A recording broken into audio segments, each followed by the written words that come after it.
നടനും DMDK നേതാവുമായ captain Vijayakanth അന്തരിച്ചു. 71 വയസ്സായിരുന്നു. കോവിഡ് ബാധിതനായിരുന്ന അദ്ദേഹത്തെ വെന്റിലേറ്ററിൽ പ്രവേശിപ്പിച്ചിരിക്കുകയായിരുന്നു. കഴിഞ്ഞ ദിവസം ചെന്നൈയിലെ സ്വകാര്യ ആശുപത്രിയിൽ പ്രവേശിപ്പിച്ച അദ്ദേഹത്തിന് കോവിഡ് സ്ഥിരീകരിച്ചിരുന്നു.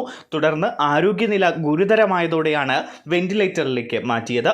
ഇന്ന് രാവിലെയാണ് ആശുപത്രി അധികൃതർ വിയോഗ വിവരം അറിയിച്ചത്. കുറച്ചു വർഷമായി പാർട്ടി പ്രവർത്തനത്തിൽ സജീവമല്ലാതിരുന്ന വിജയകാന്ത് കഴിഞ്ഞ നിയമസഭാ തെരഞ്ഞെടുപ്പിലും പ്രചാരണത്തിന് ഇറങ്ങിയിരുന്നില്ല. വിജയകാന്തിന്റെ അഭാവത്തിൽ ഭാര്യ പ്രേമലതയാണ് പാർട്ടിയെ നയിക്കുന്നത്. ലോക്സഭാ തെരഞ്ഞെടുപ്പിലെ സഖ്യം സംബന്ധിച്ച് ചർച്ചകൾ നടക്കുന്നതിനിടെയാണ് വിയോഗം. 1952 ഓഗസ്റ്റ് 25 തമിഴ്നാട്ടിലെ മധുരയിലായിരുന്നു വിജയകാന്തിന്റെ ജനനം. വിജയരാജ് അളഗർ സ്വാമി എന്നാണ് യഥാർത്ഥ പേര്. കരിയറിലുടനീളം തമിഴ് സിനിമയിൽ മാത്രം ശ്രദ്ധ കേന്ദ്രീകരിച്ച ചുരുക്കം ചില നടന്മാരിൽ ഒരാളായിരുന്നു വിജയകാന്ത്. പുരട്ചി കലൈഞ്ഞർ എന്നും ക്യാപ്റ്റൻ എന്നുമാണ് ആരാധകർക്കിടയിൽ അദ്ദേഹം അറിയപ്പെട്ടിരുന്നത്.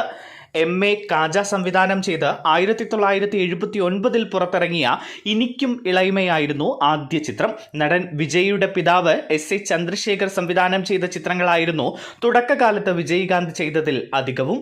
1980കളിലാണ് ആക്ഷൻ ഹീറോ പരിവേഷത്തിലേക്ക് വിജയകാന്ത് ഉയരുന്നത്.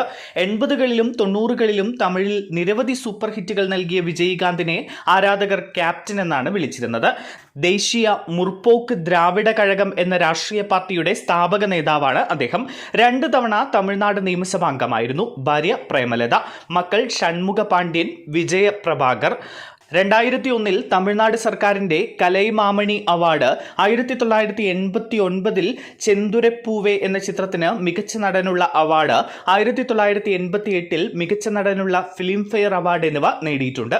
Entertainment desk, India today.